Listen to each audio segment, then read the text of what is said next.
வணக்கம். இது உங்கள் ஜாப் 360 தமிழ். நம்ம இந்த வீடியோவில் என்ன பார்க்க போகிறோம்னா, தபால் துறையிலேருந்து ஒரு அரசு வேலையிலேருந்து ரிலீஸ் பண்ணியிருக்காங்க. இது ஆஃபீஸர் லெவல் ஜாப் தான். இதில் நமக்கு ஃப்ரெஷர்ஸ்க்கு, எக்ஸ்பீரியன்ஸ் கேண்டிடேட் அப்படின்னு எல்லாருக்குமே வந்து தனித்தனி வேகன்சி கொடுத்துருக்காங்க. இதுக்கான ஸ்டார்டிங் சேலரின்னு பார்த்தோன்னா நமக்கு 48,000லேருந்து சேலரி மட்டும் ஸ்டார்ட் ஆகுது. அலவன்ஸ்னு பார்த்தோன்னா 1,00,000 கிட்ட வந்து ஃபஸ்ட் மந்த் சேலரியே இருக்குது. அது மட்டும் இல்லாமல் இதுக்கு அப்ளை பண்ணுறதுக்கான லாஸ்ட் டேட்டுன்னு பார்த்தோன்னா 10/1/2025 நம்ம அப்ளை பண்ணுற மாதிரி இருக்கும். இந்த ஜாப்க்கு வந்து மெரிட் பேஸில் செலக்ட் பண்ண மாட்டாங்க. இன்டர்வியூ ஆர் எக்ஸாம் இருக்கும் அப்படின்றத கொடுத்துருக்காங்க. இப்போது இதுக்கான ஏஜ் லிமிட் என்ன, எஜுகேஷன் குவாலிஃபிகேஷன் என்ன அப்படின்ற எல்லா டீட்டெயிலுமே இந்த வீடியோவில் பார்க்கலாம். அதுக்கு முன்னாடி இது மாதிரி யூஸ்ஃபுல்லான ஜாப் நோட்டிஃபிகேஷன் பார்க்குறதுக்கு நம்ம சேனலை சப்ஸ்கிரைப் பண்ணிவிட்டு அப்படியே பெல் ஐக்கான்லேயே ஆல் செட் பண்ணி வச்சுக்கோங்க. அப்போ தான் நான் போடுற அடுத்தடுத்த ஜாப் நோட்டிஃபிகேஷன் உங்களுக்கு வரும். இப்போ இந்த நோட்டிஃபிகேஷன் எங்கேருந்து வந்திருக்குன்னு பார்த்தோன்னா, போஸ்ட் ஆஃபீஸில் ஐடி டிபார்ட்மெண்ட் இருக்கும்ல, information technology and information security department, அந்த டிபார்ட்மெண்ட்டில் தான் நமக்கு ஜாப் வந்திருக்கு. ஏன்னா இதில் வந்து சைபர் கிரைம் டிபார்ட்மெண்ட் வரைக்கும் நமக்கு வந்து ஜாப் நோட்டிஃபிகேஷன் கொடுத்துருக்காங்க. இந்த நோட்டிஃபிகேஷனில் ஃபஸ்ட்டு நமக்கு என்ன சொல்லியிருக்காங்கன்னா, ஆல் ஓவர் இந்தியாவில் நமக்கு வந்து 650 பிரான்ச்சஸ் இருக்குது. அந்த 650 பிரான்ச்சஸில் நமக்கு வந்து ஜாப் லொக்கேஷன் இருக்கலாம் அப்படின்றத கொடுத்துருக்காங்க. நெக்ஸ்ட்டு இந்த ஜாப்க்கு அப்ளை பண்ணுறதுக்கான அப்ளிகேஷன் டேட் அண்ட் வந்து எண்டிங் டேட் பார்த்தோன்னா, அப்ளிகேஷன் டேட் வந்து ஓப்பன் ஆனது 21/12/2024 வந்து ஓப்பன் ஆயிருக்கு.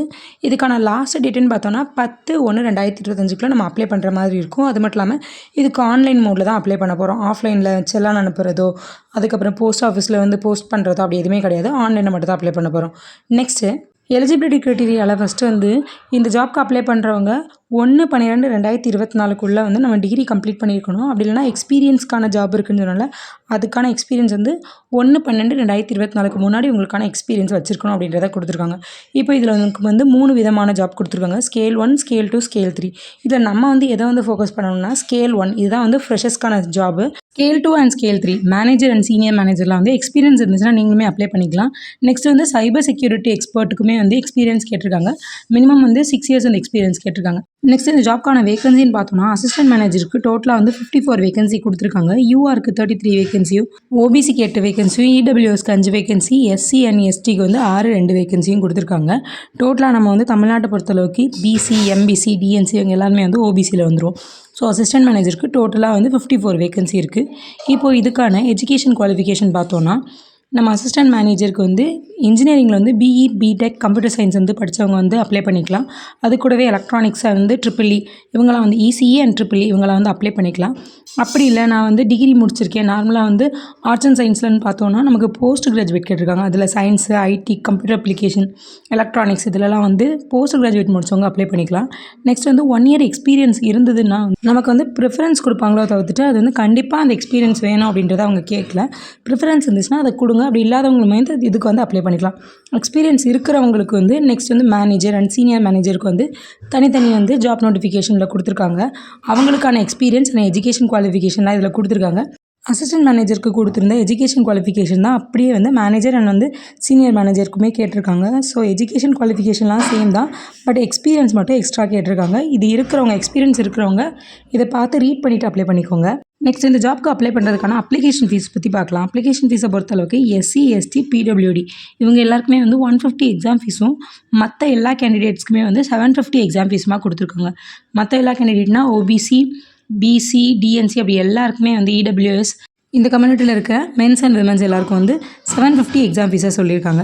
நெக்ஸ்ட் இந்த நோட்டிஃபிகேஷனில் இம்பார்ட்டன்ட் என்ன கொடுத்துருக்காங்கன்னு பார்த்தோம்னா, நமக்கு ஸ்கேல் ஆஃப் பே கொடுத்துருக்காங்க. அதாவது நம்ம சேலரி எப்படி இருக்குன்னு கொடுத்துருக்காங்க. சேலரியை பொறுத்தளவுக்கு நம்ம வந்து ஸ்கேல் 1 வந்து எக்ஸ்பீரியன்ஸ் இல்லாதவங்களுக்கு பார்த்தோன்னா, அசிஸ்டன்ட் மேனேஜருக்குன்னு பார்த்தோன்னா 1,40,000 இருந்து சேலரியாக இருக்குன்றதை கொடுத்துருக்காங்க. இதுக்கு வந்து சேலரின்னு பார்த்தோன்னா நமக்கு வந்து 40,000 தான் சேலரி, பட் வந்து அலௌன்ஸோட சேர்த்து இவ்வளோ சேலரி இருக்கும். அது மட்டும் இல்லாமல் இந்த நோட்டிஃபிகேஷன் வந்து வெறும் வந்து மெரிட் பேசிஸில் கிடையாது, கண்டிப்பாக ஒன்று இன்டர்வியூ இருக்கும், அப்படி இல்லைனா எக்ஸாம் இருக்கும் அப்படின்றத கொடுத்துருக்காங்க. ஏன்னா வந்து நிறைய பேர் வந்து போஸ்ட் ஆஃபீஸ் ஜாப்னாலே வந்து 10th மார்க் வச்சு தான் எடுப்பாங்க அப்படின்றத நினச்சிட்டு இருப்பாங்க. பட் இதில் வந்து நமக்கு ரிட்டன் எக்ஸாம், இன்டர்வியூ கண்டிப்பாக இருக்கும் அப்படின்றத கொடுத்துருக்காங்க.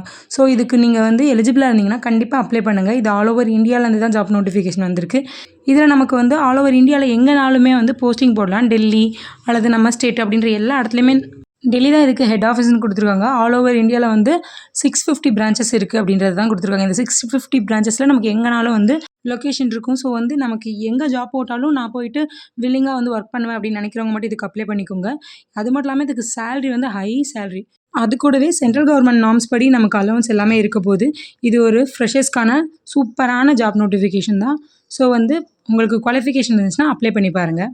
நெக்ஸ்ட் இந்த நோட்டிஃபிகேஷனில் மோர் தென் 1 போஸ்ட்டுக்கு கூட அப்ளை பண்ணிக்கலாம்னு கொடுத்துருக்காங்க. அதாவது இந்த நோட்டிஃபிகேஷனில் நமக்கு வந்து ஸ்கேல் 1, ஸ்கேல் 2, ஸ்கேல் 3 அப்படின்னு 3 விதமான ஜாப் கொடுத்துருக்காங்க. இதில் உங்களுக்கு எக்ஸ்பீரியன்ஸ் இருந்ததுன்னா நீங்கள் எந்த ஜாப்னாலும் அப்ளை பண்ணிக்கலாம், எத்தனை ஜாப்னாலும் அப்ளை பண்ணிக்கலாம். அதாவது இந்த 3 ஜாப்புக்குமே அப்ளை பண்ணிக்கலாம். ஆனால் வந்து தனித்தனியாக ஃபீஸ் பே பண்ணி நம்ம அப்ளை பண்ணுற மாதிரி இருக்கும். ஒரு போஸ்ட்டுக்குனா இப்போ வந்து 150ன்ற பட்சத்தில் 3 போஸ்ட்டுக்குமே தனித்தனியாக 150 பே பண்ணணும். நெக்ஸ்ட் இந்த நோட்டிஃபிகேஷன் என்ன கொடுத்துருக்காங்கன்னு பார்த்தோன்னா, இந்த போஸ்ட்டுக்கு அப்ளை பண்ணுறதுக்கான ஆன்லைன் வெப்சைட் கொடுத்துருக்காங்க. இந்த வெப்சைட்டில் தான் நம்ம வந்து அப்ளை பண்ணுற மாதிரி இருக்கும். இந்த வெப்சைட்டில் போய்ட்டு அப்ளை பண்ணுங்கள். அப்படி இல்லை இந்த வெப்சைட் வந்து அட்ரஸ் வந்து ஒழுங்காக நீங்கள் டைப் பண்ணலன்னா நார்மலாக www.ibbonline.com அப்படின்றதில் அப்ளை பண்ணாலே நமக்கு இதுக்கான வெப்சைட்டுக்குள்ளே ஸ்ட்ரைட்டாக போயிடும். அதுக்குள்ளே போய்ட்டு நீங்கள் அப்ளை பண்ணிக்கோங்க. இதுக்கு அப்ளை பண்ணும்போது வேறு ஏதாவது எரர் வந்துச்சுனாலும் அப்படி இல்லைனா அப்ளை பண்ணும்போது வேறு ஏதாவது டவுட் வந்துச்சுன்னா கூட நீங்கள் எனக்கு கமெண்ட் பண்ணி கேளுங்க இந்த வீடியோக்கு கீழே.